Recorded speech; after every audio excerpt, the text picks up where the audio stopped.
தினமலர் நேயர்களுக்கு வணக்கம். உரைகள் நிகழ்ச்சிக்கு உங்கள் அனைவரையும் அன்போடு வரவேற்கிறோம். அமைச்சர் செந்தில் பாலாஜி அவர்களுக்கு வழங்கப்பட்ட ஜாமீனை ரத்து செய்ய கோரி தாக்கல் செய்திருக்கிறார்கள் மனுவை அமலாக்கத்துறை தரப்பில். அந்த விசாரணை தொடர்ந்து நடைபெற்று கொண்டிருக்கிறது. அதில் நேற்றைக்கு நடந்த வாதத்தில் நீதிபதிகள் பல விஷயங்களை முன்வைத்திருக்கிறாங்க. குறிப்பாக அவங்க என்ன சொல்லியிருக்காங்க அப்படின்னா, இப்போது தேவை என்ன, எது அமைச்சராக அவர் தொடர்ந்து கொண்டிருக்கிறார் அப்படின்ற ஒரு விஷயமே தொடர்ந்து பேசப்பட்டு கொண்டிருக்கிறது. அதில் சொல்றாங்க, அவருக்கு தேவை பதவியா இல்லை சுதந்திரமா, ஜாமீன் வேண்டுமா இல்லை பதவியா, இன்னுமே அவர் அமைச்சர் பதவியைத்தான் தொடர்ந்து வகிக்க போகிறாரா இல்லை, ஏன்னா அன்றைக்கு இருந்த சூழ்நிலையை கருத்தில் கொண்டுதான் நாங்க அந்த ஜாமீன் வழங்கணும். ஏன்னா ஏற்கனவே பல நீதிமன்றங்கள்ல மறுக்கப்பட்ட ஜாமீன் அது. அவங்க அதை கோடிட்டு காட்டியிருந்தாங்க, அவர் சாட்சிகளை கலைத்து விடுவார் என்று. அதையும் நாங்க அந்த நேரத்தில் அமைச்சராக இல்லாத காரணத்தினால நாங்க அதை ஓவர்லுக் பண்ணி இந்த விஷயத்தை செய்திருக்கிறோம் அப்படின்ற ஒரு எச்சரிக்கையான ஒரு கேள்வியை முன்வைத்திருக்காங்க. அதற்கு தமிழக அரசு தரப்புல வாதிட்ட வழக்கறிஞர் கால அவகாசம் கேட்டு திங்கட்கிழமை வரை இந்த விஷயத்தை திங்கட்கிழமை அன்னைக்கு இதற்கான பதிலை தெரிவிக்கிறோம் அப்படின்ற ஒரு விஷயத்தை அவர் சொல்லி இருக்கிறாரும். அதற்கான டைமே நீதிமன்றமும் தந்திருக்கு அப்படிங்கிறத பார்க்கிறோம்.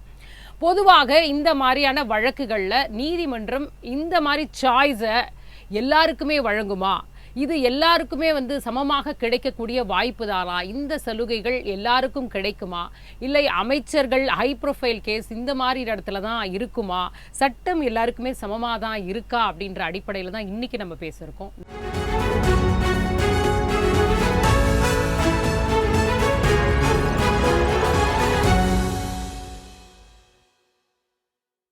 நம்மோடு அரங்கில் இணைந்திருக்கிறார் மூத்த பத்திரிகையாளர் திரு பாக்கி அவர்கள். வணக்கம் சார். இணையம் வழியாக இணைந்திருக்கிறார் அரசியல் விமர்சகரும் வழக்கறிஞருமான திரு ராமசாமி வையப்பன் அவர்கள். வணக்கம் சார்.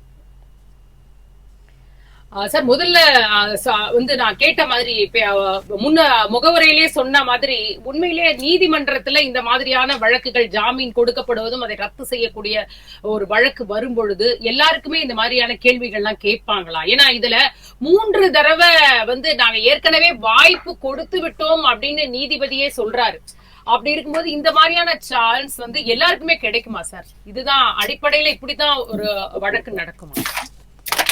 பாரத மண்ணுக்கும் தமிழ் மக்களுக்கும் முதற்கண் வணக்கங்கள். இந்த மாதிரி வழக்குகள் அன்றாடம் நீதிமன்றத்தை சேருவதில்லை. ஆனா இந்த வழக்கை பொறுத்த வரைக்கும் முக்கியமாக நம்ம சில விஷயங்களை பார்க்க வேண்டிய அவசியம் இருக்கிறது. ஏற்கனவே செந்தில் பாலாஜி அவர்கள் உச்ச நீதிமன்றத்தை பல முறை நாடி இருக்கிறார் இதே வழக்கை சார்ந்து. முதலாக இந்த வழக்கு பதிவு செய்ய போது அதற்கான என்கொயரி, அந்த என்கொயரியை தாண்டி அதற்கு அடுத்தபடியாக நடக்க வேண்டிய சார்ஜ் ஷீட் ஃபைலிங், அதற்கப்புறம் பிஎம்எல்ஏ சம்பந்தப்பட்டமான ஆஃபென்ஸ், இடி அதுல எடுக்க வேண்டிய ஆக்ஷன், எல்லாத்துலயுமே அவர் உச்ச நீதிமன்றத்தை நீதிமன்றங்களில் நாடி இருக்கிறார், உச்ச நீதிமன்றத்தையும் நாடி இருக்கிறார். அதுல ஒவ்வொரு ஸ்டேஜ்லயும் அவர் ஸ்டே வேணும், ஒவ்வொரு ரிலீஃப் வேணும் அப்படின்னு கேட்டுட்டே இருந்திருக்காரு. அது என்னெல்லாம் அப்படின்னு பார்த்தோம் அப்படின்னா, அவர் தாமதம் செய்து கொண்டே வந்திருக்கிறார் அப்படின்றத பார்க்க வேண்டிய தேவை இருக்கிறது. அதனாலதான் நீதிபதி கிருஷ்ணன் முராரி அவர்கள் வி ராமசுப்ரமணியன் அவர்கள் தீர்ப்பு வழங்கும் போது அப்பவே இங்க அரசு சார்ந்த ஒருத்தர் சம்பந்தப்பட்டிருக்கிறார், அன்றைக்கு பதவியில் இருக்கிறார், இதனால் தாமதம் இருக்கிறது, இதனால் அவர் மீது வழக்கு பதிவு செய்யப்பட மாட்டேங்குது, இல்லாட்டி அது விசாரணை சரியாக நடக்க மாட்டேங்குது அப்படின்ற கேள்விகளையும் டவுட்டையும் அவங்க அன்னைக்கே ரைஸ் பண்ணியிருந்தாங்க. அதை நேற்று நம்ம பார்த்தோம் அப்படின்னா ஜஸ்டிஸ் ஓகா அவர்களும் ஜஸ்டிஸ் ஏஜி மாசி அவர்களும் அந்த இதையே நினைவு கூறுறாங்க. இந்த மாதிரி சில விஷயங்கள்லாம் ஏற்கனவே உங்களுக்காக வாய்ப்பாக கொடுக்கப்பட்டிருக்கு, இந்த மாதிரி பிரச்சனைகள்லாம் இருக்குன்னு உங்ககிட்ட சுட்டி காட்டப்பட்டாங்க. அதற்கு பின்னர் உங்களோட அடுத்த வழக்கு, அதாவது நீங்க ஆல்ரெடி அரெஸ்ட் ஆயிட்டீங்க, உங்களுக்கு பெயில் காண்பணும் அப்படிங்கிற தேவை இருக்கா இல்லையா அப்படின்ற போது பல நாட்களுக்கு இந்த விசாரணை நடக்கலாம். அப்போ உங்களோட சுதந்திரம் அப்படின்றது ஒரு பிரச்சனை, பர்சனல் லிபர்ட்டி அப்படின்றது ஒரு பிரச்சனை, அதனால நாங்க ரிலீஸ் பண்ணணும் அப்படின்னு. இப்போ அந்த நிலைமையில இல்லாம இந்த வழக்கு சார்ஜ் ஷீட் பதிவு செய்யப்பட்டு விசாரணையே நடக்க ஆரம்பிச்சிருச்சு. அப்ப அதற்கான தேவை இல்லாம வந்துருச்சுன்றது ஒன்று. இரண்டாவது விஷயம், ஒருத்தரை பற்றிய வழக்கு நீதிமன்றத்தில் இருக்கு அப்படின்னா அவருக்கு பெயில் கொடுக்குறாங்கன்னா அது முக்கியமான கண்டிஷன், அந்த இருக்கிற வழக்குல அவர் வேற இடையூறும் ஏற்படுத்த மாட்டார், சாட்சிகளை மிரட்ட மாட்டார், சாட்சிகள் இவரோட பொறுப்பினாலோ இல்ல பதவினாலோ இல்ல இவரனாலோ பயப்பட மாட்டாங்க அப்படின்ற ஒரு தேவை. இவருக்கு பெயில் போன வாட்டி கொடுக்கும் போது இவர் மந்திரியாக இல்லை. அதனால இந்த ஒரு கேள்வி அன்று எழவில்லை. இன்னைக்கு இவர் மந்திரியாக இருக்கிறார். இவர் மந்திரியாக இருக்கும் அந்த ஒரு ஆபீஸ் அவர் ஹோல்ட் பண்றதுனால சாட்சியாக வருபவர்களுக்கு என்ன எண்ணம் இருக்கும், அவரை எதிர்த்து சாட்சி சொல்வதற்காக தயாராக வருவார்களா இல்லையா அப்படின்ற ஒரு கேள்வி இருக்கு. இதே கேள்வியை தான் திமுகவை சார்ந்த அன்பழகன் அவர்கள் வைத்திருந்தார். அதனால் ஜெயலலிதா அவர்களின் வழக்கு சென்னையிலிருந்தே மாற்றி கர்நாடகாவில் நடைபெற்றது. இதே பார்த்தோம் அப்படின்னா அமித்ஷா அவர்களை பார்த்தால் கூட அன்னைக்கு அவர் மீது இருந்த விசாரணையும் வழக்குகளும் நடக்கும்போது அவர் குஜராத்திற்கு செல்லக்கூடாது அப்படின்ற தீர்ப்பு இருந்தது. இந்த மாதிரி பல வழக்குகள் நம்ம லல்லு பிரசாத் யாதவ் அவரோட வழக்கை பார்த்தோம்னாலும் இதே ஏற்கனவே நடந்திருக்கு. இது என்னைக்கு அவங்க ஒரு பிளேஸ் ஆஃப் இன்ஃபுளுன்ஸ், ஒரு பிளேஸ் ஆஃப் பவர்ல இருந்து வராங்க, அன்னைக்கு அவர்களால் அன்னைக்கு அந்த நீதிமன்றத்தில் சொல்லும் சாட்சிகளோ இல்ல விசாரணையில் செய்யப்படும் வேலைகளோ சரியாக நடைபெறாது, ஒரு ஃபேர் ப்ராசஸ் இருக்காது அப்படின்ற போது நீதிமன்றங்கள் எப்பவுமே இன்டர்ஃபியர் பண்ணியிருக்காங்க. இது அந்த மாதிரி ஒரு இன்டர்ஃபியரன்ஸ். இங்க உங்க பர்சனல் லிபர்ட்டி வேணும் அப்படின்றதுக்காக பெயில் கொடுத்தாங்க, அதற்கான கண்டிஷன்ஸ் கொடுத்துருக்காங்க. அந்த கண்டிஷன்ஸை மீறியதா இன்னைக்கு இருக்கு. இன்னைக்கு ஃப்ரீயா ஃபேரா ஒரு ட்ரையல் நடக்க முடியல. அதனால இந்த ஒரு அவசியம் இருக்கிறது அப்படின்னு நீதிமன்றம் நினைக்கிறது. அதன் விளைவாக தான் இந்த நேற்று இருக்கிற இந்த போன வாரம் இருக்கிற நம்ம ஒரு தீர்ப்பை பார்க்கணும். இல்லை, ஆக்சுவலாக இது எப்படின்னா இவர் கபில் சிபல் அவர்கள் இந்த கால அவகாசத்தை கேட்குறாரு அப்படிங்கிறத பார்க்குறோம். அவர் தமிழக அரசு சார்பில் ஆஜராயிருக்காரு. ஆனால் செந்தில் பாலாஜி அவர்களுடைய தரப்பில் ஆஜரான முகுல் ரோத்தகி அந்த விஷயத்தை அவர் சொல்லவே இல்லை. ஏன்னா அவர் அப்படி இருக்கும் இப்படி கேட்கலாமா, தமிழக அரசு தரப்பில் வாதிட்டவர் ஏன் அந்த கேள்வியை முன்வைக்கணும், அந்த அவகாசத்தை கேட்கணும், அது முதல்ல ஒரு சரியா அப்படின்ற ஒரு பாயிண்ட். இன்னொன்று வேறு மாநிலத்துக்கே மாற்றலான்ற ஒரு விஷயத்தையும் அவர் அங்க முன்வைக்கிறாருன்னு பார்க்க முடிகிறது. இந்த அதுல வாய்ப்பே இல்லைன்றத நீதிபதி சொல்றாரு. 1000 பேர் எப்படி எவிடன்ஸ் கூட்டிட்டு போவீங்க அப்படின்ற ஒரு கேள்வியை வைக்கிறாரு.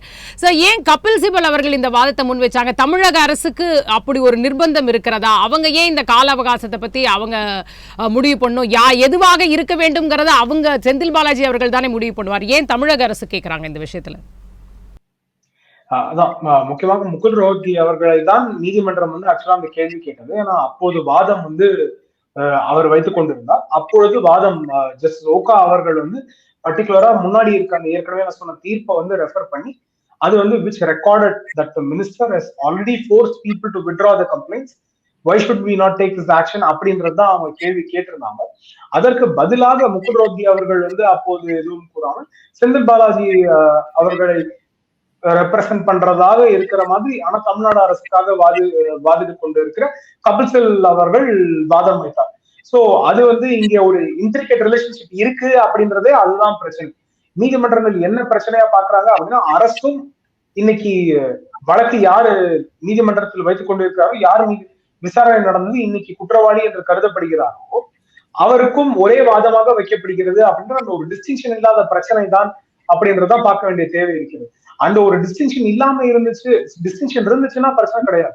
இன்னைக்கு இருக்கிற கவர்மெண்ட் அந்த ஒரு டிஃபரன்ஸே இல்லாம இன்னைக்கு ஒரு அக்யூஸ்ட அக்யூஸ்ட் மாதிரி ட்ரீட் பண்ணாம அவருக்காகவே ஒரு வாதம் ஒரு அரசு வைக்கிறது அப்படின்றதே ஒரு தலைகுனிவான விஷயம். அரசு வழக்கு பதிவு செய்திருக்கிறது. டிவிஎஸ்சி இங்க ஒரு சார்ஜ் ஷீட் ஃபைல் பண்ணியிருக்காங்க. அப்படின்ற போது டிவிஎஸோட வாதத்தை கூட ஏற்காம ஒரு தமிழக அரசு ஒரு குற்றவாளி அப்படின்னு அவங்களே அக்யூஸ் பண்ண ஒருத்தருக்காக வாதம் செய்கிறார் அப்படின்னா அது ஃபர்ஸ்ட் லீகலாவே ஒரு குறைவான விஷயம் ஒரு அரசு பார்க்க வேண்டியது தேவை. இதெல்லாம் ஒரு அரசியல் பார்வையில் பார்த்தோம் அப்படின்னா இதே வழக்கை தான் முதலமைச்சர் ஸ்டாலின் அவர்கள் பதிவு செய்ய வேண்டும், இவரை தண்டனைக்கு உள்ளாக்க வேண்டும் அப்படின்னு அவரு கேள்வி கேட்டார். அந்த கேள்வியை இன்னைக்கு முதலமைச்சர் ஸ்டாலின் அவர்களே மறந்து போயிட்டாரு அப்படின்னா அவரோட ஹிப்போக்ரசி எந்த அளவுக்கு மோசமாகி விட்டது அப்படின்னு பார்க்க வேண்டிய தேவை இருக்கு. சரி, இந்த இடத்துல பாக்கி அவர்கள்ட்ட கேட்க விரும்புறது, அதாவது வேற ஒரு ஆட்சி காலத்தில் தொடரப்பட்ட வழக்கு சொன்ன மாதிரி லஞ்ச ஒழிப்புத்துறையால் அப்போது பதிவு செய்யப்பட்ட அந்த வழக்குகளின் அடிப்படையில் தான் அமலாக்கத்துறை இதுக்குள்ளேயே வராங்கன்னு நம்ம பார்க்குறோம். சட்டவிரோத பண பரிமாற்ற தடை சட்டத்தின் கீழ் இப்போ பார்த்திங்கன்னா அதிக அளவில் ஒரு பொருட்செலவு செய்து வாதிடக்கூடிய, அதாவது அந்த வழக்கறிஞர்களுக்கே பார்த்திங்கன்னா அதிக அளவு ஃபீஸ் இருக்கக்கூடிய ஒரு வழக்கறிஞர்கள் எதற்காக நம்ம பணத்தை அந்த அளவிற்கு செலவு பண்ணி இந்த வழக்கை வாதாட வேண்டிய அவசியம் தமிழக அரசுக்கு எங்க வர்றதா நீங்க ஃபீல் பண்றீங்க? நீங்க சொல்ல தமிழக அரசு சொல்றீங்க. ஏன்னா செந்தில் பாலாஜிக்கு ஒரு வழக்கறிஞர் அது ஓகே, அது தனி நபர். அது எனக்கு அதுதான் முதல்ல நீங்க கேட்ட கேள்வி. அந்த வழக்கறிஞருக்கு கொடுக்கப்படும் ஃபீஸ் இருக்குல்ல, கட்டணம் மக்களுடைய வரி பணம். இதில் நாளை தினம் குற்றவாளி என்று செந்தில் பாலாஜி நிரூபிக்கப்பட்ட மீதி ஆன குற்றச்சாட்டு நிரூபிக்கப்பட்டால் அவர் தண்டனைக்கு ஆளானா நம்ம மக்கள்கிட்டேருந்து பெற்ற வரியினால் அவருக்கு செலுத்தப்பட்ட ஃபீஸை திரும்ப எப்படி பெறுவது? தப்பு நம்ம மேலே கிடையாது.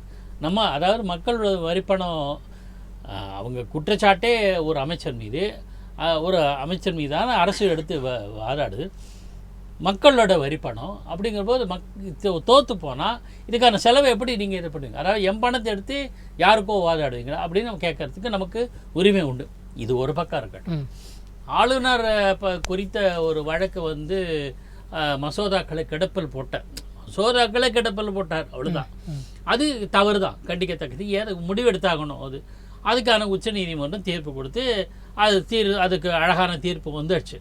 அதில் கூட ஆளுநர் வேந்தர் இல்லைன்னு சொல்லலை. அவர் வேந்தராக தான் நீடிக்கிற சில அதிகாரங்கள் மாநில அரசுக்கு போயிருக்கு. அதில் சில விஷயங்களில் ஆளுநர் என்ற ஆர்.என். ரவி தவறு செய்திருக்கார். அது ஒரு பக்கம். அந்த ஒரு வழக்கில் எல்லாருமே அப்படியே நீதிமன்ற தீர்ப்புன்னு சொன்னாங்க. இன்றைய தினம் 4 வழக்குகளை தமிழக அரசு கூட்டு வாங்கியிருக்கு. நம்பர் 1, நான் அதை சொல்லிட்டு தான் இது வர்ற சப்ஜெக்ட் வர. நம்பர் 1, டாஸ்மாக் அரசு நிறுவனம் அது இடி ரைடு பண்ணக்கூடாது. அப்படி பண்ணணும்னா அரசாங்கத்துக்கிட்ட அனுமதி வாங்கணும். அதாவது உங்களை அடிக்கிறதுக்கு உங்ககிட்ட அனுமதி வாங்கணுங்கிற மாதிரி யார் கொடுப்பா? அதனால் அதை எதிர்த்து போட்ட வழக்கு போச்சு. பொன்முடி ஆபாசமாக பேசினார். அது சுவமோட்டோவாக எடுத்து கோர்ட்டு வழக்கு விசாரிக்க இல்லை. என்ன தெரியுமா, ஒவ்வொரு வழக்கு விசாரணை ஏற்றுக்கொள்ளப்படும் போது ஒரு குட்டு இருக்குது. காவல்துறையினர் என்ன பண்ணாங்க? இந்த மாதிரி விஷயங்கள் அவங்களே வழக்கு பதிவு பண்ணியிருக்க வேண்டாமா? இவ்வளோ ஆட்சேபகரமாக பேசியிருக்கும் போது அப்படின்னு ஒரு குட்டு காவல்துறைக்கு மீது. அதாவது காவல்துறை என்பது என்ன? திமுக அரசு கீழே இருக்கிற காவல்துறை ஒன்று. அடுத்தது துரைமுருகன் அவர் மீது வேலூர் கோர்ட்டு அப்படியே தாராள மனத்தோடு தீர்ப்பு அவருக்கு சாதகமாக வந்தது. அதை ரத்து பண்ணி இப்போ மறுபடியும் விசாரிக்கணும், அதே வேலூர் கோர்ட் விசாரிக்கணும்னு சிறப்பு நீதிமன்றம் விசாரிக்கணும்னு சொல்லியிருக்கு. 3. இப்போ நான் செந்தில் பாலாஜி, இந்த செந்தில் பாலாஜி கேஸ் எடுத்து போகும்போனா வழக்காடுனதெல்லாம் பார்க்கும்போது வியப்பாக இருக்குது. மெரிட் அடிப்படையில், தகுதி அடிப்படையில் அவர் நன்னடத்த ரொம்ப நல்ல மனிதராக இருந்தார். மகாத்மா காந்தி போல் உள்ளே இருந்தார். ஆகையினால ஜாமீன் கொடுக்கணும் உங்களுக்காக கொடுக்கல. அதே கோர்ட்டு தெளிவுபடுத்திருக்கு. இன்னும் ஒரு படி மேலேயே கோர்ட்டு என்ன சொல்லியிருக்கு, நாங்கள் தப்பு பண்ணிட்டோம் இவருக்கு ஜாமீன் கொடுத்து. இதை விட ஒரு கடுமையான விமர்சனம் வேறு எதுவும் இல்லை. இதை விட கடுமையை கோர்ட் இருந்தாலும் இது சொன்னாலே கடமை தான். உனக்கு கொடுத்து நான் உனக்கு ஜாமீன் கொடுத்தனே அப்படின்னு தலையில் அடிச்சுக்கிட்டா அப்படி இல்லை. ஆனால் அதே நேரத்தில் அவங்க தரப்புல செந்தில் பாலாஜி அவர்கள் தரப்புல பேசப்படுகிற விஷயம் என்னன்னா, அமைச்சர் ஆகக்கூடாதுன்னு கண்டிஷன் ஒன்றும் இல்லையே, ஒன்றும் நிபந்தனைலாம் கொடுக்கலையே அப்படின்னு கேட்குறாங்க. அதுக்கு கோர்ட் என்ன சொல்லியிருக்கு, கோபம் அடைஞ்சு அப்படி இது மாதிரி ஆகும்னா உங்களை அமைச்சர் ஜாமீனுக்கே கொடுத்துருக்க மாட்டோம் அப்படிங்கிறாங்க. அமைச்சராகக்கூடாது அப்படின்னு கோர்ட்டு சொல்லலை அப்படின்னு சொல்லி மந்திரி ஆகிட்டா அதை போல் ஒரு அபத்தம் கிடையாது. எப்படின்னா, நான் ஒன்று சொல்கிறேன், நான் ஒரு கேள்வி கேட்குறேன், நீங்கள் பதில் சொல்லலைன்னு சொல்லேன், எனக்கு சாதகமான பதிலை நீங்கள் சொன்னதாக நான் எடுத்துக்க முடியுமா? உதாரணத்துக்கு நான் ஒரு தமாஷா முல்லா கதை ஒன்று சொல்லுவாங்க. நான் அல்லாஹ் வேண்டிக்கிட்டேன், இந்த ஒரு பேக்கெட் அல்வா கிடச்சிது, 3 பேர் 3 விதமாக சொன்னாங்க, நான் நல்லது பண்ணாங்க. முல்லா என்ன சொன்னார், அல்லாவே இந்த அல்வாவை நான் எடுத்துக்கொள்ளலாமா என்று கேட்டேன். அல்லாஹ் எடுத்துக்கொள்ளாதே என்று சொல்லவில்லை, ஆகையினால் எடுத்துக்கிட்டேன். இது ஒரு நகைச்சுவை சொல்லுவாங்க. அது மாதிரி அப்படிலாம் ஒன்றும் நிபந்தனையே இல்லை அப்படிங்கிறார். அதுக்கு மேலே இவர் சொல்கிறார், நான் அமைச்சராக நீடிக்கக்கூடாது அப்படின்னு உத்தரவில் இல்லை அப்படின்னா 2 விஷயம். அதை கடுமையாக கோபப்பட்டு ஆட்சேபிக்கிறது நீதிமன்றம். உங்களுக்கு 3 தடவை வாய்ப்பு கொடுத்தாச்சு, இதுக்கு பதிலே காணும், நீங்கள் இப்போ கேட்குறீங்க அப்படின்ட்டு கடுமையாக சொல்லிவிட்டு நீங்கள் அமைச்சராக இல்லை என்ற அடிப்படையில் தான் உங்களுக்கு ஜாமீன் கொடுத்துருக்கோம். அப்புறம் உடனே, அதாவது நீங்கள் அமைச்சராக இல்லை, அதனால் சாட்சிகளை கலைக்க மாட்டீங்க, அமைச்சராக நான் தான் சாட்சியை கலைப்பேன் அப்படிலாம் ஒன்றும் இல்லை, அதனால் நான் இன்னசென்ட் தான் அப்படின்னு சொன்ன வார்த்தையை நம்பி உங்களுக்கு ஜாமீன் கொடுத்தோம். கொடுத்த மறுநாளே நீ மந்திரியானா என்ன அர்த்தம்? கடுமையான ஆட்சேப குரல் எழுப்புது. அப்புறம் இதனால் கடந்த கால செயல்பாடு உங்களுக்கு எப்படி இருந்ததோ அதை பார்த்து தான் உங்களுக்கு வந்து இந்த ஜாமீன் தரணுமா, அது ஜாமீன் வேணுமா வேண்டாமான்னு கேட்குற பல கேள்விகளுக்கு நீதிமன்றம் கேட்குது. அதுக்கு முகுல் ரஸ்தோகியும் சரியாக பதில் சொல்ல முடியல. கபில் சிபலும், அதாவது தமிழக அரசு சார்பிலும் அமைச்சர் செந்தில் பாலாஜி சார்பிலும் ஆஜராகிற 2 வழக்கறிஞர்களும் சரியான குற்றச்சாட்டுகளை பதில்களை கூற முடியல, மிச்ச குற்றச்சாட்டுகளுக்கு. ஆனா கால அவகாசத்தை வாங்கிட்டார் இல்லையா? இப்ப வேற ஒரு வழக்காக நார்மலா இப்ப சாதாரண குடிமகன் இந்த மாதிரியான ஏதோ ஒரு வழக்கு, இது வேண்டாம், ஏதோ ஒரு ஜாமீன் வாங்குறாரு, அவர் ஜாமீன் ரத்து பண்ணணும்னு வந்து காவல்துறையே போடுறாங்கன்னே வச்சுக்கோங்களேன். அந்த இடத்துல இப்படி ஒரு ஆப்ஷன் கொடுக்கப்படுமா? உத்தரவு தானே வரும். அதுதான் நீங்கள் இப்போ சாமானிய மக்களுக்கு இதே வழக்கு இருந்ததுன்னா, சாமானிய மக்கள் கூட மற்ற அமைச்சர்கள்லேயே எடுத்துக்கிறேன், தமிழக அமைச்சரோ மற்ற வேறு ஏதேனும் அமைச்சர்கள் மீது இப்படி ஒரு புகார் இருந்தால் இந்த அளவுக்கு சலுகை காட்டப்பட்டிருக்குமா, இந்த அளவுக்கு முனைப்புகள் காட்டப்பட்டிருக்குமா? தமிழக அரசு ஏன் எந்த அளவுக்கு மெனக்கெடுதுன்னு புரியல. ஒரே ஒரு அமைச்சருக்காக ஒட்டுமொத்த தமிழக அரசே வந்து மெனக்கெடுவது என்ன? அந்த அளவுக்கு நமக்கு அமைச்சர்கள் பற்றாக்குறை இருக்கா? திமுகவில் வந்து யாரையுமே செலக்ட் பண்ண முடியாதா? அந்த அளவுக்கு ஒரு நிலைமை தான் இருக்கா? ஏன்னா இது நேரடியாக நீதிமன்றம் முதல்வரை பார்த்து கேட்ட கேள்வியாக தானே பார்க்க முடியும். ஏன்னா ஸ்ட்ரெயிட்டா தமிழக அரசுக்கு தான் இந்த கேள்வியை வைக்கிறாங்க. முழுக்க தமிழக அரசை நோக்கி சுட்டி காட்டுகிற கேள்வியாகத்தான் எடுத்துக்கொள்ளப்பட வேண்டும். ஏனென்றால் இது ஒரு அமைச்சர், இவர் இல்லைன்னா அமைச்சரவை ஸ்தம்பிச்சிடுமா? இல்லை. இதோட கொடுமை என்னவென்றால், அவர் ஜாமீனிலிருந்து வெளிவந்தபோது தமிழக முதலமைச்சர் அவர்கள் அவருக்கு ஒரு சர்டிஃபிகேட் தியாகம் உறுதி என்றால் சொல்லிட்டார். எது தியாகம்? நீங்கள் தியாகம் பண்ணி ஏதோ ஒரு சமூக நலத்துக்காக, ஒரு சுற்றுச்சூழல் பாதுகாப்புக்காக, ஒரு நாட்டின் விடுதலைக்காக, ஒரு மொழியின் விடுதலை, மொழிப்போர் தியாகிகள்னு சொல்கிறோம்ல, அந்த மாதிரி ஏதோ ஒரு தன்னலம் இல்லாமல், அதில் எந்த விதமான ஆதாயமும் கருதாமல் ஏதேனும் இழப்புகளை சந்தித்து வெளியில் வந்தால் அது தியாகம். இது எப்படி உன் தியாகம் பெரிது, உன் உழைப்பு பெரிது, உன் உறுதி பெரிது அப்படிலாம் பேசுகிறார். அதுவே மிகப்பெரிய வருத்தம். ஒன்று, அவர் சிறையில் அடைக்கப்பட்ட போது, விசாரணை கைதியாக அடைக்கப்பட்ட போது மாண்புமிகு முதலமைச்சர்கள் ரொம்ப பொங்கினார். கோபமாக அவர் பேசின காணொலியை பார்த்துருப்பாங்க. ரொம்ப பதற்றத்தோடு பேசுகிறார். இதெல்லாம் நடக்காது, எங்கிட்ட வச்சுக்க முடியாது, எங்கள் அரசுகளில் வச்சுக்க முடியாது, அப்படி இப்படி பலவாறு பேசுகிறார். எல்லாருக்கும் தெரியாது, அந்த அளவுக்கு வேகமாக பேசினார். ஆனால் மற்ற அமைச்சர்கள் விஷயத்தில் அது மாதிரி இல்லை. அந்த மாதிரி இருக்க வேண்டும் என்பதில் நோக்கம் இல்லை. வழக்கில் விசாரணை ஒழுங்காக நடத்திட்டு போயிடுங்கன்றது தான்.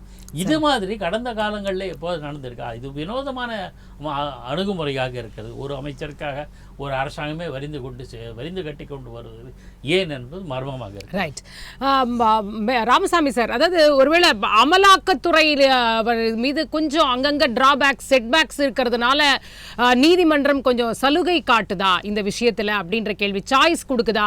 இந்த முடிவை நீங்களே எடுத்துக்கோங்க, ஏன்னா அவங்க ட்ரையல் முன்னாடியே விசாரணை ஆரம்பிக்கணும், ஆனால் ஆரம்பிக்கல. அதே நேரத்தில் இவங்க தொடர்ந்து சொல்றாங்க எந்த ஆதாரமும் இல்லை, அரசியல் காரணத்துக்காக தொடரப்பட்ட வழக்கு இது அப்படிங்கிறதுனாலையும் PMLA ஆக்ட் கீழே இந்த வழக்கு வருது அப்படின்ற இந்த காரணங்கள் எல்லாம் வச்சுதான் இந்த சலுகைங்கிறது இப்போ வந்து அவருக்கு கொடுக்கப்பட்டிருக்கா. முடிவை அவர் எடுப்பாரு, அதை பொறுத்து நீதிமன்றம் ஒரு உத்தரவை பிறப்பிக்க இருக்கிறது அப்படின்றது, அப்படிதான் இதை புரிஞ்சுக்கணுமா? நம்ம இல்ல, 2 பொசிஷன் நம்ம பார்க்க வேண்டிய தேவை இருக்கிறது. ஒருவர் மந்திரியாக இருக்க வேண்டுமா இல்லையா அப்படின்றது வந்து நம்ம செப்பரேஷன் ஆஃப் பவர்ஸ் அப்படின்றது ஒண்ணு இருக்கு. நீதிமன்றம் அந்த முடிவை எடுக்க முடியாது. அந்த முடிவை எடுப்பதற்கான அதிகாரம் முதலமைச்சருக்கு இருக்கிறது. முதலமைச்சர் வந்து ஆளுநருக்கு பரிந்துரைக்கலாம், ஆளுநர் அதற்கு ஏற்றவாறு நடப்பார் அப்படின்றது. ஸோ எக்ஸிக்யூட்டிவ் ஃபங்க்ஷன்லையும் இன்டர்ஃபியர் பண்ண முடியாது, லெஜிஸ்லேச்சரோட ஃபங்க்ஷனையும் இன்டர்ஃபியர் பண்ண முடியாது. அப்படின்றதால் நீதிமன்றம் அந்த வாய்ப்பை கொடுத்திருக்கு. அது ஒரு காரணம். 2வது காரணம் என்ன அப்படின்னா, இது வந்து ஒரு முக்கியமான வழக்கு, ஒரு முக்கிய நபர் கருதிய வழக்கு. ஒரு சாமானியனாக இருந்திருந்தால் நீதிமன்றம் ஏற்கனவே அதற்கான முடிவை எடுத்திருக்கும், இவங்களுக்கான பெயில கேன்சல் பண்ணிடுறோம் அப்படின்னு. இங்க வந்து எலெக்டட் ரெப்ரஸன்டேட்டிவ் அப்படின்றதுக்கான ஒரு மதிப்பை கொடுக்க வேண்டியதற்கான அவசியம் இருக்கிறது. இது வந்து ஒரு இதை வந்து ஒரு நெகட்டிவ் பிரசிடென்டாவும் செட் பண்ணிடக்கூடாது. ஏன்னா அந்த பெயில் கேன்சலேஷன் இவர் திரும்பி உள்ள போறாரு அப்படின்னா, இவர் தவறு செய்து விட்டார், ஏதோ ஒரு தவறு செய்து விட்டார் அப்படின்றதுக்கான ஒரு பின்புலம் இருக்கிறது அப்படின்ற அந்த ஒரு இம்ப்ரெஷனும் கொடுத்துரும். ஸோ ட்ரையல் வந்து ஃபேரா இருக்குமா இல்லையா அப்படின்ற ஒரு நியூட்ரலான பார்வை இருக்க வேண்டும் அப்படின்றது நீதிமன்றத்தோட ஒரு பார்வை. அதனால் அந்த ஒரு வாய்ப்பை கொடுத்திருக்கிறார்கள் அப்படின்னு பார்க்க வேண்டிய தேவை இருக்கிறது. இதை வந்து அரசியல் ஆதாயமாக்க முயற்சி செய்வது இன்னைக்கு தமிழக அரசு அப்படின்னு பார்க்க வேண்டிய தேவை இருக்கு. அவர்கள் அதனாலதான் வந்து விட்னஸே அவர்கள் பயன்படுத்திய ஒரு வார்த்தையை நம்ம வந்து முக்கியமாக பார்க்க வேண்டிய தேவை இருக்கு. there is no witness coming in the box, how will I influence any witness அப்படின்னு ஒரு கேள்வி கேட்டிருக்காங்க. அந்த ஒரு கேள்வி விட்னஸ் வரதுக்கான பயம் இருக்கு, வந்தாதானே நான் இன்ஃபுளுன்ஸ் பண்ண முடியும் அப்படின்றது ஒவ்வொரு சாட்சியும் பார்த்து என்னை தாண்டி வந்து நீங்க பாக்ஸ்ல ஏறியே சொல்லிடுவீங்களா அப்படின்ற ஒரு கேள்வி வைக்கிற மாதிரியே இருக்கு. அந்த மாதிரி ஒரு வாதமே ஒரு தவறான விஷயம். அதை தான் மந்திரி செய்கிறார் அப்படின்ற ஒரு பயம். அதனால்தான் நீதிமன்றம் வந்து தெளிவாக லோகா அவர்கள் அதற்கான பதிலையே கூறிவிட்டார், வேற யாருக்குமே வாய்ப்பு கொடுக்காம you're preventing them from coming அப்படின்றதே அவரே வந்து பதில் சொல்லிட்டார். சோ அதனால அதற்கான தேவை வந்து இன்னைக்கு மிகவும் அவசியமாக இருக்கு. இந்த நீதிமன்றமே வந்து வழக்கையின் போக்கையே நீங்க மாத்துறீங்க, சார்ஜ் ஷீட்டோட போக்கையே நீங்க மாத்துறீங்க. ஒரு சார்ஜ் ஷீட்டை இத்தனை காலமாக பதிவு செய்யவில்லை அப்படின்னு டிவிஎஸ்சிக்கான ஒரு இது. அப்புறம் ரெண்டாவது, முதலாக வந்த சாட்சிகள் வந்து இன்னைக்கு எங்க இருக்காங்க இல்ல அப்படின்னு தெரியல, ஒவ்வொருத்தருக்கும் பயம் இருக்கு அப்படின்ற அந்த ஒரு பிரச்சனை. மூன்றாவது ஒண்ணும் இல்ல, இதுல வந்து ஒரு case of admission Senthil Balaji அவர்கள் தரப்பும் சரி, இல்ல அவர் சகோதரர் அசோக் அவர்கள் தரப்பும் சரி, நீதிமன்றத்தில் ஏற்கனவே ஒரு பதிவை செய்திருக்கிறார்கள். இந்த மாதிரி பெறப்பட்ட காசு திரும்பி கொடுக்கப்பட்டது அப்படின்னு. there is an existing admission on affidavit before the court. இதற்கு மேல் வேறு ஒரு வாதமும் தேவையில்லை. சோ அந்த மாதிரி ஒரு சூழ்நிலை இருக்கு. இன்னைக்கு பயம் காரணமாக தான் செந்தில் பாலாஜி அவர்கள் இதை செய்கிறார். அவரை காப்பாற்ற வேண்டும் அப்படின்ற ஒரு எண்ணத்தில் முதலமைச்சர் ஸ்டாலின் அவர்கள் செய்கிறார். அப்போது இந்த அரசு வந்து எந்த அளவுக்கு மோசமான அரசாக இருக்கிறது, லஞ்ச லாவண்யத்தை எவ்வாறு சப்போர்ட் செய்கிறது அப்படின்னு பார்க்க வேண்டிய தேவை இருக்கிறது. எந்த ஒரு அரசியல் தலைவரும், அண்ணாமலை அவர்களோ இல்ல எடப்பாடியார் அவர்களோ இல்ல இன்னைக்கு நாகேந்திரன் அவர்களோ வந்து இந்த திமுகவின் அரசியல் போக்கையும் லஞ்ச லாவண்யத்தையும் கேள்வி கேட்கும் போது அவர்களுக்கு வந்து இந்த மாதிரி லஞ்சமே கிடையாது, கரப்ஷன் ஃப்ரீ கவர்மெண்ட், விடியல் கவர்மெண்ட் அப்படின்னு எவ்வளவு தவறான விஷயங்களை சொல்லிக் கொண்டு இருக்கிறார் முதலமைச்சர் சார்ந்தவர்களும் அப்படின்றது இதுல இருந்தே தெளிவாக தெரிகிறது பார்க்கணும். இப்போ அதே நேரத்தில் ஏற்கனவே விசாரணை நீதிமன்றத்திலே இப்போ ட்ரையல் நடக்கும் பொழுதே பார்த்தீங்கன்னா 3-4 சாட்சியங்கள் பல்ட்டி அடிச்சிட்டாங்க அப்படிங்கிறதும் ஒரு நோட்டு இருக்குது அப்படிங்கிறதையும் வந்து நீதிபதிகள் வந்து சொல்கிறாங்க. அப்போ இந்த வழக்கு அப்படிங்கிறது வந்து எப்படி போகும் அப்படின்னு நீங்கள் நினைக்கிறீங்க? அதாவது திங்கட்கிழமை அன்னைக்கு இதில் இனிமே வந்து எதுவும் இவங்க வாதம் வைக்க முடியாது, அவங்க வந்து போய் இங்கே முடிவை தான் சொல்ல முடியும் அப்படின்னும் பொழுது என்ன மாதிரியான வாய்ப்புகள் இப்போ அவங்களுக்கு இருக்கிறதா நீங்கள் பார்க்குறீங்க? சோ இன்னும் 3 நாட்கள் இருக்குது, வெள்ளி சனி ஞாயிறு. அதற்குள் செந்தில் பாலாஜி அவர்களே ராஜினாமா செய்து விடலாம். இல்லை நான் மாநிலத்துக்கு வெளியிலேயே இருப்பேன், நான் மாநிலத்துக்குள்ள வரவே மாட்டேன் அப்படின்னு, நான் வந்து மினிஸ்டர் இன் எக்ஸைலா இருப்பேன் அப்படின்னு சொல்லலாம். அதற்கான வாய்ப்பும் இருக்கிறது. தமிழக அரசு எவ்வாறு, முதலமைச்சர் ஸ்டாலின் அவர்கள் என்ன பரிந்துரை எடுப்பார் அப்படின்றது அவருக்கு தான் தெரியும். அந்த ரியாக்ஷன் வந்து முதலமைச்சர் ஸ்டாலின் நோக்கம் என்ன, மக்கள் தேர்ந்தெடுத்த ஒரு எம்எல்ஏவாக முதலமைச்சராக இருப்பவர் மக்களுக்காக என்ன முடிவெடுக்க போகிறார் அப்படின்ற தெளிவு இந்த 3 நாட்களில் ஏற்படும். அவருக்கு வந்து இந்த மந்திரி தான் முக்கியம், இவர் மந்திரி சபையை நீடிக்கிறது தான் முக்கியம் அப்படின்னு நினைச்சாங்க அப்படின்னா அவர்கள் வந்து மக்கள் வந்து முக்கியம் கிடையாது, மக்கள் தேவை முக்கியம் கிடையாது, அவர்கள் வாக்களித்தவர்களுக்கு மதிப்பு கிடையாது, அவர்களோட தொண்டர்களுக்கு மதிப்பு கிடையாது, அவர்கள் கட்சியில் இருக்கும் மற்ற உறுப்பினர்களுக்கோ சட்டசபை உறுப்பினர்களுக்கோ எந்த ஒரு மதிப்பும் கிடையாது அப்படின்றதான் முதலமைச்சர் எஸ்டாப்ளிஷ் பண்றாரு அப்படின்னு பார்க்க வேண்டிய தேவை இருக்கிறது. அதனால் முதலமைச்சர் அதற்காக ஒரு இன்ஃபார்ம் டெசிஷன் எடுப்பாரு, அவருக்கு அட்வைஸ் பண்றோம், அதற்கு தேவையான அட்வைஸ் கொடுப்பாங்க அப்படின்னு நான் நினைக்கிறேன். இது வந்து ஜெனரலா அரசியல் பார்வை. ஆனா சட்டம் சார்ந்து பார்க்கும்போது இவர் 3 வாய்ப்பு மட்டும்தான். ஒண்ணு அவர் வந்து ஜெயிலுக்கு போகணும், இல்ல அவர் வெளியிலேயே இருக்கணும் விசாரணை காலம் அப்படின்னா அவர் ரிசைன் பண்ண வேண்டிய அவசியம் இருக்கிறது. அவர் அரசு சார்ந்து எந்த ஒரு பொறுப்பிலும் இல்லாமல் இருக்க வேண்டிய தேவை, இல்லாட்டி has to be completely in exile. இதை தாண்டி லீகலா அவருக்கு வேற ஆப்ஷன்ஸே கிடையாது. சரி, இந்த இடத்துல பாக்கி சார், இப்போது அவர் சொல்கிற மாதிரி இவ்வளோதான் வாய்ப்புகள் இருக்குது அப்படின்னும் போது இது முதலமைச்சருக்கு ஒரு பெரிய நெருக்கடியாக இருக்குமா? ஏன்னா இன்னும் உங்களுக்கு 3 நாள் தான் இருக்குது, 3 நாளைக்குள்ளே ஏதாவது ஒரு முடிவை அவர் தமிழக அமைச்சரவை எடுத்து ஆக வேண்டிய ஒரு கட்டாயத்தில் இருக்காங்க அப்படிங்கிறத நம்ம பார்க்குறோம். அப்போ வந்து என்ன யுக்தியில் என்னத்தை யோசித்து அவங்க இந்த நேரத்தில் முடிவு எடுக்கக்கூடிய வாய்ப்பு இருக்கிறதா நீங்கள் நினைக்கிறீங்க? இவ்வளோ வாய்ப்புகள் இருந்தாலும் சரியான அந்த வாய்ப்புகள் எதுவுமே பலன் தராது. சரியான வாய்ப்பு முதலில் இந்த வழக்கு தொடர்பாக தீவிரம் அடைந்திருக்கிறதுனால பொன்முடியை அமைச்சரவை பதவியில் செந்தில் பாலாஜியை அமைச்சர் பதவியிலிருந்து உடனடியாக நீக்க வேண்டும். காரணம் இதில் வந்து இன்னொரு தகவல் என்ன சுட்டி காட்ட விரும்புகிறேன்னா, கோர்ட்டில் ஜாமீன் கேட்டபோது அவர் அமைச்சராக இல்லை, அதனால் சாட்சிகளை கலைக்க மாட்டார் அப்படின்னு உத்தரவாதம் கொடுத்து தான் அவர் ஜாமீன் கேட்டாங்க. 2 நாள்லேயே அவர் அமைச்சரானே கோர்ட்டு ஷாக் ஆகிருக்கு. அதிர்ச்சி அடைந்தனால தான் கேட்க இந்த வழக்கு நடக்கும்போது வழக்கறிஞர் சொல்கிறார், இந்த ஜாமீன் அளிக்கப்படும் போது நான் அமைச்சராக மாட்டேன் அப்படின்லாம் அவர் சொல்லலை அப்படின்றாங்க. கபில் சிபல் அவர்கள் இன்னொரு வாதத்தையும் வைக்கிறார். இது வந்து நீங்க சம்மன் அடிச்சு இனிமேல் விசாரணையெல்லாம் முழுசா வரும்பொழுது ஜனவரி 26 ஆயிடும், அதுக்குள்ள இந்த டேர்மே எண்ட் ஆயிடும். அப்ப வந்து எலெக்ஷன் வந்துடும். அப்ப எப்படி அவர் அமைச்சராக இருப்பார், எப்படி போய் இன்ஃப்ளூயன்ஸ் பண்ணுவாருன்ற அளவுக்கு அவர் கேள்விகளை எழுப்புறார். இதுதான் இதை கேட்டுதான் நீதிமன்றம் கடும் கோபத்துக்கு ஆளாகி, அப்படின்னா உங்களுக்கு ஜாமீனே தந்துடக்கூடாது, நாங்கள் பண்ண தப்பு அப்படி இருக்கக்கூடாது, புகார் இவ்வளோ இல்ல சார். இப்ப எதற்காக முதலமைச்சர் அவர் தான் வேணும்? ஏன்னா இது ஆரம்பத்திலிருந்தே வந்து இந்த பிரச்சனையை நம்ம பார்க்கிறோம். வந்து கீழமை அங்க நீதிமன்றத்திலே நிறைய தடவை ஜாமீன் மறுக்கப்பட்டதுக்கு காரணம் அவர் அமைச்சராக தொடர்கிறார் அப்படிங்கிறது தான் அவங்க ரொம்ப வெளிப்படையாவே சொல்லியிருந்தாங்க. அவர் 1 வருடத்துக்கு மேல அவர் சிறையில் இருந்ததற்கான காரணமே அதுவாகத்தான் இருந்தது. அப்புறம் அவராதான் February 24 பதவி விலகிறாரு. அதுக்கப்புறம் தான் இது வந்து போகுது சுப்ரீம் கோர்ட் வரைக்கும் இதை எடுத்துட்டு போறதை நம்ம பார்க்கிறோம். அப்போ ஆரம்பத்திலிருந்து ஏன் அவரை அமைச்சராக அவர் தொடர வேண்டும் என்று வந்து திமுக அரசு ஏன் நினைக்கிறது? இப்பவும் அப்படி, ஏன்னா இது ஒரு பிரஸ்டீஜியஸ் இஷ்யூவாக அவங்க கையில் எடுப்பாங்களா இனிமேலும்? அவர் அமைச்சராக தான், ஏன்னா அப்பயே சொன்னார் அமைச்சராக தான் தொடருவார், இலாக்கா இல்லாத அமைச்சராக தான் இருப்பார், அது என்னோட முடிவு.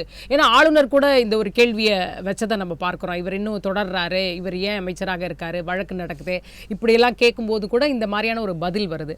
ஸோ இது என்ன, எதனால் வந்து எந்த ஆங்கிள், எதற்காக இவரை ரீட்டைன் பண்ணணும் அப்படின்னு நீங்கள் யோசிக்கிறீங்க? அரசியல் ரீதியாக பதில் சொல்லணும். இதுவரையில் நம்ம சட்டபூர்வமாக வழக்கு ரீதியாக சொன்னோம். அரசியல் ரீதியாக சொல்ல போனால் அவர் தான் திமுகவினுடைய ஏடிஎம் போல இருக்கு. ஏடிஎம் என்றால் பணம் காய்ச்சி மரம். அதாவது அவர் பல்வேறு நடவடிக்கைகள் மூலமாக அவர் முறைகேடாக வரம்பு மீறி சொத்து பணம் குவித்திருப்பதாக தகவல்கள் எல்லா ஊடகத்திலும் வந்திருக்கு. எல்லா குற்றச்சாட்டுகளும் எல்லோருக்குமே தெரியும், வெட்ட படித்தோம். இதெல்லாம் நிரூபிக்க முடியாதுங்கிறது வேற விஷயம், பரவலாக சொல்லப்படுகிறது. அடுத்த ஆண்டு தேர்தல் நடக்குது. தேர்தல் நடக்கும்போது கட்சிக்கு நிதி தேவைப்படுது செலவழிக்கிறதுக்காக. அப்போது யாரெல்லாம் வசதியான அல்லது நிறைய பணத்தை குவித்திருக்கிறார்களோ முறைகேடாக, அவர்கள் மூலமாக கட்சி தேர்தலுக்கான செலவுகளை ஈடுகட்டணும். அதனால் இவரை பாதுகாக்கிறாங்க. வேறு எந்த தார்மீக ரீதியானவோ வேறு ஏதோ ஒரு பெரிய ராஜதந்திரியோ சூப்பர் இன்டெலெக்சுவல் இவரை நம்ம விடக்கூடாது அப்படிங்கிற மாதிரிலாம் கிடையாது. இவர் இருந்தால் நமக்கு செலவு பண்ணுறதுக்கு ஆள் இருக்குது. இது மாதிரி வேறு சில அமைச்சர்கள் உண்டு, எம்பிக்கள் கூட உண்டு, எல்லாம் உங்களுக்கு. அவர் இல்லாமல் தானே நாடாளுமன்ற தேர்தல் எதிர்கொண்டாங்க. அவர் அப்போ சிறையில் தானே இருந்தார். அவர் தான் இல்லை, ஆனால் அவர் மூலமாக கிடைக்கிற நிதி இருந்தது இல்லை, அதெல்லாம் இருக்குல்ல. அப்போ வேற சில தலைவர்கள் இருந்தாங்கல்ல, இப்போ இருக்காங்க சார். அது எப்பவுமே தானே இருக்கும், இனிமேலும் இருக்கத்தானே போகுது. அது அப்போதைய நிலைமையில அது சூழல் இருக்குது. இப்போதைய நிலைமையில் அப்போ செலவு பண்ணியாச்சு. இப்போ இவர் தேவைப்படுறாரு. இன்னும் ஓராண்டு அவர்கள் எந்த அளவுக்கு செய்வாங்கன்னு தெரியாது நமக்கு. அதை அரசியல் ரீதியாக சொல்லலை, அரசியல் ரீதியான கருத்துக்களை கூற விரும்பவில்லை. ஆனால் இதெல்லாம் தான் காரணமாக இருக்கணும் அப்படின்னு முதலமைச்சருடைய செயல்பாடு, தமிழக அரசினுடைய செயல்பாடுகள்லாம் பார்க்கும்போது தெரியுது. அதெல்லாம் தேவையில்லை. ஆனால் முதலமைச்சர் அவர்கள் இது மாதிரி விஷயங்களில் விழிப்போடு செயல்பட்டால் அவர் பேருக்கு நல்லது. கடந்த கருணாநிதி காலத்தில் வெறும் இல்லை, ஒரு புகார் வந்தது ஒரு அமைச்சர் மீது, பெண் அமைச்சர் உங்களுக்கு தெரியும், பூங்கோதை அவர்கள் மீது ஒரு புகார் தான் வந்தது. ஒரு இமெயிலோ ஏதோ புகார் வந்தது, ஒன்றுமே கிடையாது. ஒரு காவல்துறை அதிகாரி இடமாற்றம் தொடர்பாக அமைச்சர் சொன்னதாக வந்த, அது எதுவுமே ஊர்ஜிதமாகாத செய்தி.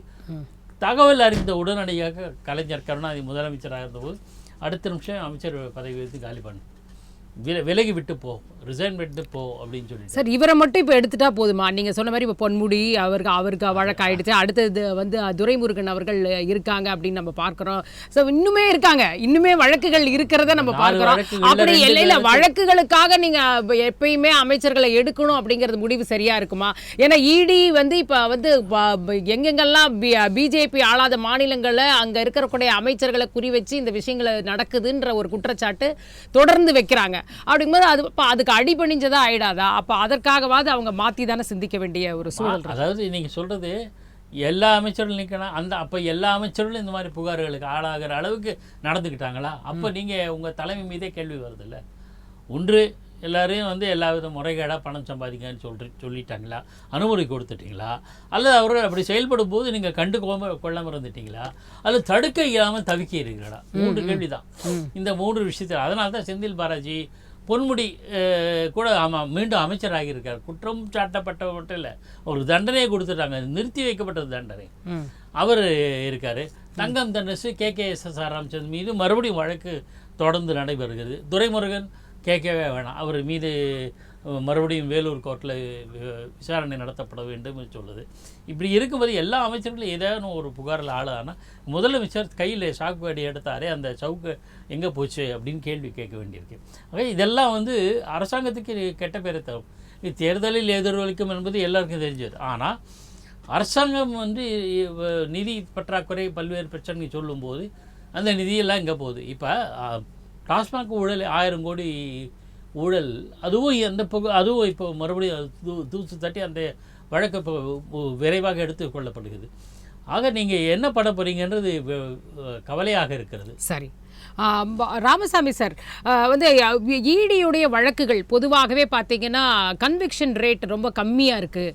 அவங்க அடிப்படையில் விசாரணை வரைக்கும் போகிறதும் சரி, அதுக்கப்புறம் கன்விக்ஷனும் சரி, எல்லாமே கம்மியாக இருக்குது. ஸோ அந்த அடிப்படையில் ஒருத்தருக்கு ஒரு பதவி வைக்கிறார் அப்படின்ற காரணத்துக்காக ஜாமீனை மறுத்து அவரை திரும்பியும் அவர் சிறைக்கு போக வேண்டி இருந்தது அப்படின்னா அது ஒரு சரியான ஒரு தீர்ப்பாக அமையுமா? அது ஒரு பெரிய ஒரு நிறைய வழக்குகளுக்கு ஒரு முன்னுதாரணமாக ஆயிடாதா? இதெல்லாம் இனிமேலும் முடிவெடுக்கும் போது நீதிமன்றம் கருத்தில் கொண்டுதான் தன்னுடைய முடிவை அறிவிக்குமா? எப்படி பார்க்கறீங்க அந்த விஷயங்கள்? இல்ல, மன்னிக்கணும், இது ஒரு தவறான விஷயம் பொதுத்தளத்தில் மறுபடியும் வச்சுட்டே இருக்காங்க. கன்விக்ஷன் ரேட் அப்படின்னா மொத்தமா முடிவடைந்த வழக்குகளில் எத்தனை கன்விக்ஷனாக முடிஞ்சிருக்கு அப்படின்னு பார்க்க வேண்டிய தேவை இருக்கு. இங்க முடிந்து போன வழக்குகள், விசாரணையில் இருக்கும் வழக்குகளை கன்விக்ஷன் ஒன்றும் ஆகல அப்படின்னு சொல்ல முடியாது. அப்ப தமிழ்நாட்டுல இன்னும் விசாரணையில் இருக்கும் வழக்குகள் எல்லாமே எல்லாருமே நிரபராதிகளா முடித்து விட்டார்கள். அதனால அவர்கள் யாரும் கன்விக்ட் ஆகல, அந்த கேஸ் எல்லாம் விசாரணையில இருக்க தேவையில்லை, அந்த கேஸ் எல்லாத்தையுமே முடிச்சு வச்சிடலாம் அப்படின்னு சொல்றாங்க. சோ இது அரசியலை சார்ந்தவர்கள் அரசியல் கட்சிகள் மட்டும் தவறான மக்களுக்கு கொண்டு போய் சேர்க்கிற விஷயமாக இருக்கிறது. சோ நம்ம என்போர்ஸ்மெண்ட் டைரக்டரேட் எடுத்துக்கிட்டோம் அப்படின்னா அவங்க சக்சஸ் ரேட் சிக்னிபிகன்ட்லி ஹையரா இருக்கு. அதாவது சிபிஐயோட அதிகமா இருக்கு, டிவிஹெச்ஓட அதிகமா இருக்கு, லா அண்ட் ஆர்டர் போலீஸோட அதிகமா இருக்கு. அவர்களோட விசாரணையை முடிந்து வழக்குகள் தீர்ப்புக்கு வர வேண்டிய காலம் முழுக்க முழுக்க அவர்கள் கையில் இல்லை. எல்லாமே அக்யூஸ்ட் கையிலையும் இருக்கு, விட்னஸ் கையிலையும் இருக்கு, ஏஜென்சி கையிலையும் இருக்கு, நீதிமன்றம் கையிலையும் இருக்கு. இப்போ செந்தில் பாலாஜி வழக்கு எடுத்துக்கோங்க. செந்தில் பாலாஜி அவரை மேல கொடுத்த நோட்டீஸே செல்லுபடியாகாது அப்படின்னு 2 முறை உச்ச நீதிமன்றத்துக்கு சென்று வந்துவிட்டார். அதுக்கு 2.5 ஆண்டுகள் ஆச்சு. அதற்கப்புறம் நோட்டீஸ் கொடுத்ததுக்கு அப்புறம் அவர் என்கொயரியில பார்ட்டிசிபேட் பண்ணக்கூடாது அப்படின்றதுக்கு 1 ஆண்டுகள். அதற்கப்புறம் அவர் இல்லத்தில் நடந்த சர்ச் அண்ட் ரெய்டுக்கு அவர் ஒரு 6 மாதம். அதற்கப்புறம் அவரோட பெயிலுக்கு 1 வருஷம். அதுக்கப்புறம் ட்ரையல் ஆரம்பிக்கலாமா கூடாதா அப்படின்றதுக்கு ஒரு 6 மாசம். அப்புறம் சார்ஜ் ஷீட்டை சேலஞ்ச் பண்ணி அதுக்கு ஒரு 8 மாசம். அப்ப அதுலயே கிட்டத்தட்ட ஒரு 4.25 வருஷம் செந்தில் பாலாஜி அவர்களே வீணடித்து விட்டார். இது இல்லாம என்கொயரியை இப்போ ஃப்ரீயா ட்ரையலை ஃப்ரீயா நடத்த முடியுதா இல்லையா அப்படின்ற ஒரு பிரச்சனை. இதெல்லாமே அக்யூஸ் சைட்ல இருந்தே வருது. அவர்களே தாமதித்து விட்டு அதுக்கப்புறமா வழக்கு வேகமா நடக்கலாம் அப்படின்னா அப்போ இந்த மாதிரி அரசியலை சார்ந்த அரசு சார்ந்த வழக்குகள் எல்லாத்துலயுமே லஞ்சம் லாவண்யம் சார்ந்த வழக்குகள் எல்லாத்தையும் குற்றவாளிகளாக கூறப்பட்டவர்கள் எல்லாருமே இல்ல நாங்க ட்ரையலை நோக்கி போயிடுறோம், உடனே நடந்துட்டோம் அப்படின்னு அவங்க சொல்லணும். 2 ஆர்கியூமெண்ட்டுமே வைக்க முடியாது. ஒண்ணு நீங்க கோர்ட்டுக்கு போய் இந்த மாதிரி எக்ஸ்டென்ஷன் ஒன்னொன்னையும் சேலஞ்ச் பண்றதுக்கான உரிமையை நாடும் போது அதுக்கு தாமதமாகுது அப்படின்ற கேள்விகளை அவர்களே வைக்க முடியாது அப்படின்றது ஒரு பிரச்சனை. 2வது கன்விக்ஷன் ரேட் அப்படின்னு பார்த்தோம்னா மொத்தமா எத்தனை வழக்குகள் தீர்ப்பு வந்திருக்கு அப்படின்னு பார்க்கணும். தீர்ப்பு வந்த வழக்குகள்ல பார்த்தோம்னா 96% அவங்களோட கன்விக்ஷன் ரேட். அப்படின்ற போது பினாமினலி ஹை. அது எந்த ஒரு இன்வெஸ்டிகேட்டிவ் ஏஜென்சியும் கம்பேர் பண்ணும்போது ஹையராக இருக்கிறது. தமிழ்நாட்டில் இருக்க ஸ்பெஷல் டாஸ்க் போர்ஸ் நடத்திய வழக்குகளோட இது அதிகமாக இருக்கிறது. சோ அதனால அது தவறான இன்ஃபர்மேஷன் அப்படின்னு பார்க்க வேண்டிய தேவை இருக்கிறது. எத்தனை வழக்குகள் விசாரணை முடிந்து வழக்குகள் முடிந்து கன்விக்ஷன் ஆகிருக்குன்ற டேட்டா என்போர்ஸ்மெண்ட் டைரக்டரோட வெப்சைட்ல அவைலபிளா இருக்கு. பலர் RTI போட்டு வாங்கியிருக்காங்க, அதுவும் பொதுத்தளத்துல அவைலபிளா இருக்கு. எத்தனை பெண்டிங் இன்வெஸ்டிகேஷன், எத்தனை பெண்டிங் ட்ரையல் அப்படின்றதும் அவைலபிளா இருக்கு. அதனால இந்த மாதிரி தவறான விஷயங்களை அரசியல்வாதிகள் மறுபடியும் மக்கள்கிட்ட கொண்டு போய் சேர்க்க வேண்டாம் அப்படின்னு நினைக்கிறேன். சரி சார், உங்கள் இறுதி பார்வையாக எடுத்துக்கிறேன். பாக்கி சார், இப்போ இந்த வழக்கே பார்த்தீங்கன்னா அதிமுக ஆட்சி காலத்திலேருந்தே பதிவு செய்யப்பட்ட ஒரு வழக்காக நம்ம பார்க்குறோம். அப்படி இருக்கும்பொழுது இது அப்படியே இப்போ அவங்க பக்கமும் இது திரும்பிடாதா அப்படின்ற ஒரு கேள்வியும் இருக்குது. இது இந்த வழக்குக்கான இந்த எல்லா விஷயங்களும் ஏடிஎம்கே பக்கம் திரும்பும் பொழுது ஆட்டோமேட்டிக்காக கூட்டணியில் இருக்கக்கூடிய அரசு அதுக்கான வந்து பாஜக அதுக்கான ஒரு உதவிக்கு வருமா? இது அவங்களுக்குமான ஒரு நெருக்கடியாக இது பார்க்கப்படாதா? அப்படி நான் பார்க்கல. அதாவது அதுவும் தேர்தலில் எதிர்த்து செந்தில் பாலாஜி அதிமுக காலத்தில் செய்த முறைகேடு செய்ததாக சொல்லப்படும் முறைகேடு தொடர்பாக தான் இந்த வழக்கு ஆரம்பிச்சிருக்கேன். ஆனால் இதே கோர்ட்டு வந்து என்ன சொல்லுங்க, டாஸ்மாக் ஊழலையும் சுட்டி காட்டுது. டாஸ்மாக் விதான வழக்குகளையும் சுட்டி காட்டுது, மேற்கோள் காட்டுது சில சந்தர்ப்பங்களில். ஒன்று. ரெண்டாவது, இது அதிமுக ஆட்சி காலத்திலேயே வழக்கு பதிவு செய்து செந்தில் பாலாஜி மீது அப்போது அமைச்சராக இருந்த காலத்தில் நடவடிக்கை எடுத்து வேற ஒரு திசையில் போயிருந்தால் இதே திமுக என்ன சொல்லியிருப்பாங்கன்றது ஒன்று. அந்த அதிமுக ஆட்சியில் என்ன செஞ்சுருப்பாங்கன்றது ரெண்டு. அதிமுக ஆட்சி காலத்தில் தான் செல்வி ஜெயலலிதா அம்மையார் தண்டிக்கப்பட்டார் முதலமைச்சராக இருந்தபோது. ஸோ அவங்க கோர்ட் விஷயத்தில் இந்த அளவுக்கு தேவையில்லாமல் போகிறாங்களே, நம்ம கிடைக்கிற ஆதாரங்களை வச்சு தரவுகளை வச்சு வரலாற்று தரவுகளை வச்சுட்டு தான் சொல்கிறோம். ஜெயலலிதா அம்மையார் முதலமைச்சராக இருக்கும்போது தான் அவர் மீதான சொத்து குவிப்பு வழக்கு பரப்ப நகரத்தில் வந்து என்ன தீர்ப்பு நடந்தது? முதலமைச்சர் தண்டிக்கப்பட்டார். ஆக உடனே இல்லை இதெல்லாம் அநீதி அப்படின்னு சொல்லியோ ஒன்றும் இல்லை, அவங்களே முதலமைச்சரே தண்டிக்கப்பட்டிருக்காங்க. அப்படிங்கிற போது இது இந்த நீதிமன்றத்தினுடைய அணுகுமுறைக்கு எந்த விதமான பாதகம் இல்லாமல் தான் செயல்பட்டதாக நம்ம புரிஞ்சுக்கலாம். இன்னொரு விஷயம், அவங்க முதலமைச்சராக இருந்தபோது, நான் இது உதாரணத்துக்கு ஏன் சொல்கிறேன்னா, முதலமைச்சராக இருந்தபோது நீங்கள் இந்த வழக்கு இருக்கே, நீங்களே அரசாங்கம் தானே போட்டது, இப்போ நீங்கள் அரசாங்கம் விட்ரா பண்ணலாமே எஸ்ஆர் பாலசுப்ரமணியன் எதிர்கட்சியில் இருந்தபோது கேட்டபோது முடியாதுன்னாங்க. அது பாட்டுக்கு நடக்கட்டும் அப்படின்னு சொன்னாங்க. ஆனால் இந்த அரசாங்கத்தில் அதிமுக காலத்தில் செஞ்சப்பட்ட குற்றமாக இருந்தாலும் அந்த குற்றத்தையே அதுக்கு மீது நடவடிக்கை எடுக்குன்னு சொன்னது யாருன்னா முதலமைச்சர் மு.க. ஸ்டாலின் தான். அது ஒரு பக்கம் இருந்தான். அது அந்த காலத்தில் நடந்த ஊழலுக்கு தொடர்பாக இவர் மேலே நடவடிக்கை எடுத்திருக்காங்க. அப்படின்னா கூட இவர் ஏன் இது அந்த அளவுக்கு பாதுகாக்கிறாரு? இவர் காலத்தில், அதாவது மு.க. ஸ்டாலின் ஆட்சி காலத்தில் இதே அமைச்சர் செந்தில் பாலாஜி ஏதேனும் புகார் ஆளானால், இப்போ டாஸ்மாக் அது உதாரணம், அது ஒரு பக்கம் இருக்கட்டும், புகார் ஆளாகி இருந்தால் கூட இது அரசியல் நோக்கம் கொண்டது, இடி வந்து அரசியல் நோக்கத்தோடு மத்திய அரசாங்கம் பாஜக அரசாங்கம் செய்கிறது அப்படி இல்லை ஏதாவது சொல்லலாம். சாத்தியமே கிடையாது. இது முழுக்க வேறு காலத்தில் நடந்தது. இது ஒரு பக்கம் இருக்கட்டும். வாஜ்பாயினுடைய முதல் 98 அமைச்சராக பிரதமராக பொறுப்பேற்ற போது பூட்டா சிங் அமைச்சராக இருந்தார். பூட்டா சிங் மீது ஏற்கனவே இந்த சீக்கியர் படுகொலை தொடர்பாக வேற ஒரு குற்றச்சாட்டு, எனக்கு சரியாக நினைவில்லை, வேற ஒரு குற்றச்சாட்டு அவர் மீது இருந்தது. அது எழுப்பப்பட்ட போது வாஜ்பாய் அவர்கள், பூட்டா சிங் பிஜேபி அல்ல, வேற ஏதோ கட்சியிலேருந்து காங்கிரஸ்லேருந்து வெளியில் வந்து ஒரு தனி கட்சி தொடங்கினார் எனக்கு நினைவு. உடனடியாக அவர் பதவி விலக சொன்னார். வாஜ்பாய் விலகினார் பூட்டா சிங். அப்போ அதுக்கு பிறகு அந்த வழக்கில் ஏதோ தண்டிக்கப்பட்டார், அக்யூட் ஆனாங்க, அது வேறு விஷயம். ஆனால் குற்றச்சாட்டு ஆளானோடு வாஜ்பாய் அவர்கள் அமைச்சராக இருந்த முன்னாள் அமைச்சராக காங்கிரஸ் ஆட்சியில் இருந்த அதே பூட்டா சிங்கை எடுத்து காலி பண்ணி சொன்னார். அவர் எந்த கட்சியை சேர்ந்தவர் இருந்தால் உடனே சொல்லியிருக்கலாம், பூட்டா சிங் வந்து கடந்த ஆட்சியில் தான் தப்பு பண்ணார், ஸோ இதுக்கு பொறுத்தவங்க கடந்த ஆட்சிக்கு தான் பொறுப்பு அப்படின்லாம் சொல்லலை, உடனே இடத்த காலி பண்ணார். இவர் அப்படியெல்லாம் எந்த விதமான இது இல்லாமல் அமைச்சராக நீடிக்க செய்கிறார் என்றாலே அதுக்கான நோக்கம் என்னன்னு எல்லாருக்கும் தெரியும். ஸோ இது வந்து ஒரு அரசாங்கத்தை நடத்துவதற்கு நல்ல அணுகுமுறை அல்ல, அதுதான் சொல்லுவோம். கருத்துக்களை பகிர்ந்து கொண்ட உங்கள் இருவருக்குமே மிக்க நன்றி.